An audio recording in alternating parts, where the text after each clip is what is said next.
سفينة غارقة، وأول استدعاء للاعبين كانت الانتقادات، ولكنه لم يسمع أي حد. حتى في فترات ما الانتقادات لاذعة. أنا أتذكر الانتقادات وينها؟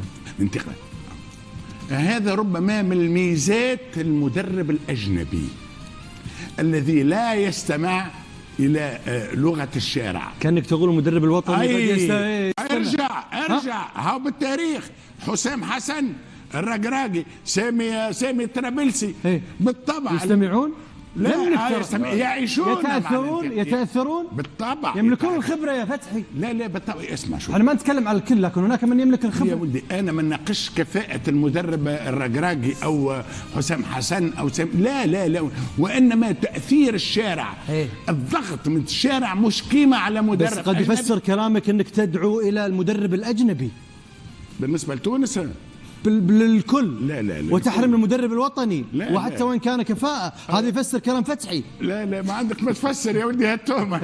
بتقول المدرب الوطني، فسر واشرح. لا برجع لك فسر. قلت من امتيازات الرجوع الى مدرب اجنبي، وانه اذا كان عنده شخصية قوية كما بيتكوفيتش، واذا كان اللي في مقره لا يتاثر بالشارع. رياض محرز الجميع في الجزائر قالوا انتهى، وعيط رياض محرز. بولبينة مازال شاب، الجميع قالوا مازال مش وقته، وعيط البولبينة، والتاريخ اثبت ذلك. قلت من مميزات المدرب الاجنبي وانه كسبنا عنده شخصيه قويه. احنا عشنا مع الرجل ما ليش علاقه، عشنا مع كاسبر جاب. ما لهش علاقه. يقول كلامك ما له علاقه. اقول لك ليه. مفيش مدرب دلوقتي سواء مدرب منتخب او مدرب نادي ما بيبقاش عنده فريق كامل بينقل له نبض الشارع ونبض الاعلام وبينقل له الصوره كامله. الفعل ليست نفسها. الفرق في الشخصيه. في مدرب عنده رحابه الوصف ما له علاقه. ردة الفعل ليست نفسها. لا مالهاش علاقه. انا رايي بس كلامه هو يقول له ما له علاقه فيها. تفضل وضح. ما تفرقش فيها الاجنبي من المواطن. ليه؟ لانه بتفرق في الشخص. احيانا يكون اثنين مواطنين، واحد بيستمع للنقد وواحد ما عندوش رحابه صدر، واحيانا اثنين اجانب برضه، واحد فيهم كذا واحد كذا. لانه حاليا يمكن كان الكلام ده زمان، انما في الفتره الحاليه ما فيش مدرب. قال لك ما له علاقه وكلامك غير منطقي. يلا ما بيجيش معاه غير منطقي. وما له علاقه. ما بيجيش معاه فريق كامل بينقل له وسائل الاعلام بيقولوا ايه، نبض الشارع بيقول ايه. فكل مدرب حاليا مدرب زي بيتكوفيتش اكيد نعطيه جاوب وبدري يفصل بينكم. يا صابر الله. شوف المدرب الاجنبي قلت لك الميزه اللي عنده وانه هل يستمع المدرب الوطني للنقد اللي يوجه له في الشارع مثل ما يستمع له المدرب الاجنبي. هذا مو علاقه مرتبطه بالشخصيه. بالشخصيه بالطبع، بالشخصيه ثم بحجم الانتقاد والنقد. طيب. انت حسام حسن تحكي عليه، انا نحكي على سامي الطرابلسي وحكيت عليه لهنا، قلت سيبوا الشخص واحترمه. طيب. الى اخره. وانا عشت التجربه في تونس مع كاسبر جاك، مع روجيه لومير، مع غيره، لا يستمع تماما. طيب بدر يفصل. بدر الامور سهله وواضحه وما فيها اي اشكال. فيه واحد السؤال ولا طالما طرحناه كاعلام رياضي عربي في كثير من المرات، هل يعامل المسؤول العربي المدرب الوطني كما يعامل المدرب؟ هذا من بينها. ننتظر اجابه منك. لا لحظه، اجابتي مني انه الاهتمام وايضا الاحترام يعطى للمدرب الاجنبي اكثر من المدرب المحلي.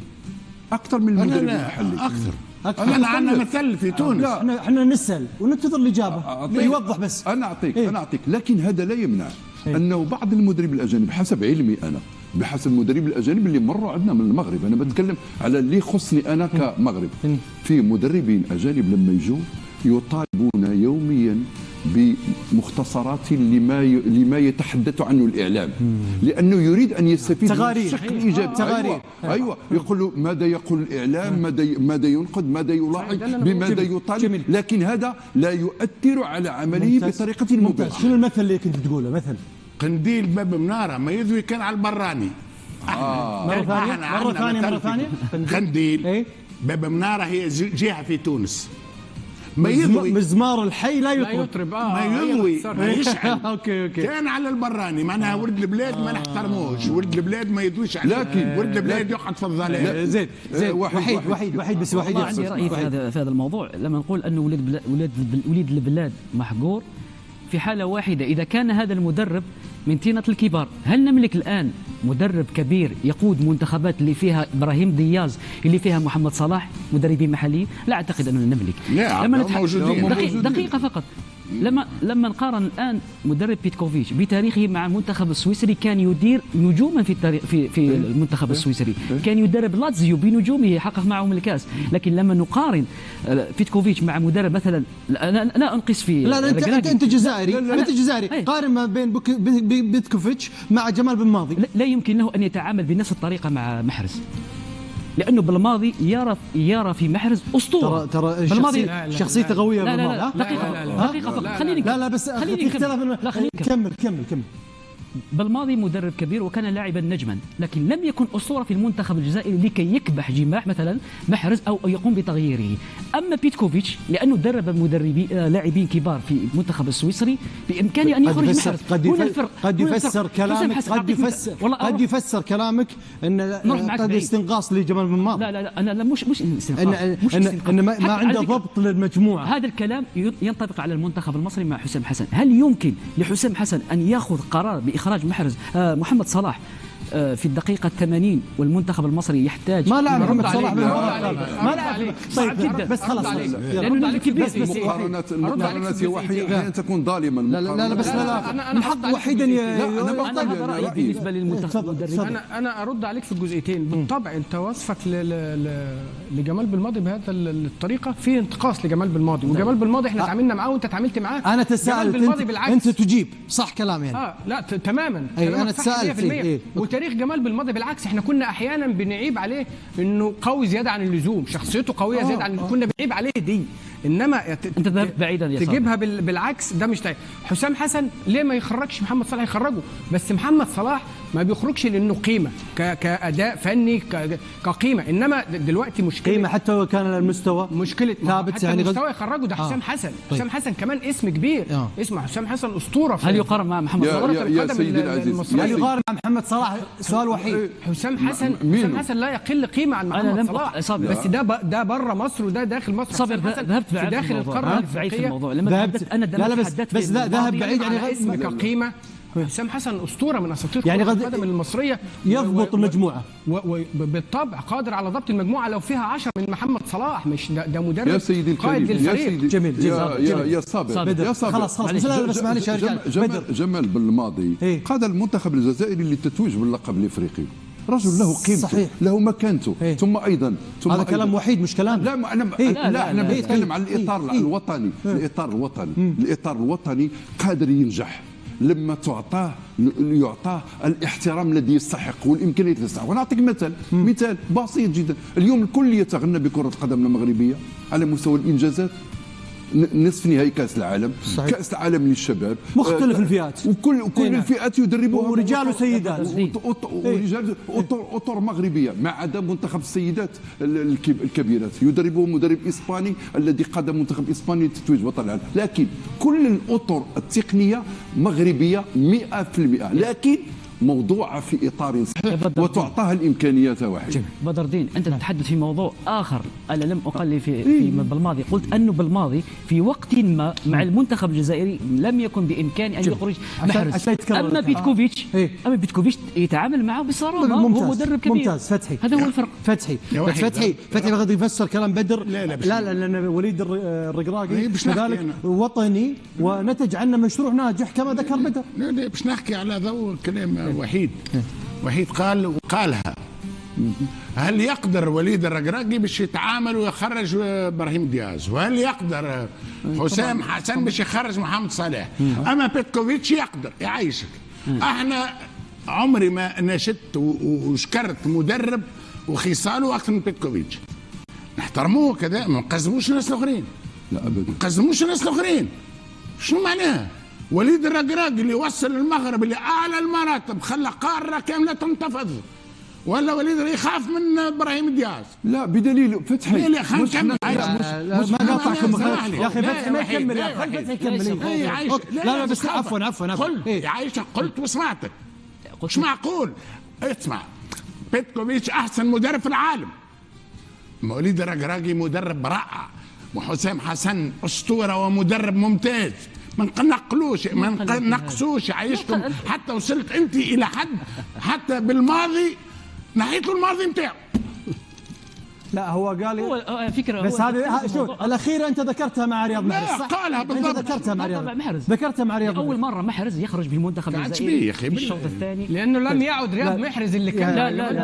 لا بس صابر لا بس وحيد بس مو اللي يتكلم على طول وحيد والكل يرد عليه، هي فكره وحيد ونناقشها مثل ما كل ارائكم هذا. كمل يا فتحي ونعطي تحت فرصه لوحيد، تفضل. انا نكمل، وانا من مصادر مطلعه من الفريق الجزائري اليوم طلبت ونشت علاش رياض محرز خرج وما هي ردة فعله. قال لي رياض محرز يقول له الاطار الفني عندك 60 دقيقه في بدنيا باش تكون في التوب. هذا رد عليك، تفضل. هو تحديد، اذا قام بتحديد هذا الشيء مع اللاعب، معناه انه سيطر على المجموعه وسيطر على محرز وتمكن من اخراج محرز كاسطوره كاسم. انت لم تفهم رايي. انا لم اقلل من وليد الركراكي. وليد الركراكي قلت كاسم كلاعب سابق. من هو كمدرب؟ من درب؟ يا وحيد هل درب منتخبات كبيره لكي يقوم بالسيطره على اللاعبين الكبار؟ وحيد احنا وحيد عشان نرتب الكلام بس لا دقيقه. انت ذكرت انه حسام حسن لا يقدر ان يبدل محمد صلاح، ورد عليك صابر ورد عليك فتحي ورد عليك مجر ان بالامكان. طبعا لاعب مثل محمد صلاح أرني سلوت أخذ قرار إخراجي في المباراة وأصبح ضجة إعلامية. صحيح. هذا تحدث عن ليفربول وما بالك المنتخب المصري. أنا أتحدى لو قام بإخراجه في المباراة الماضية فقط.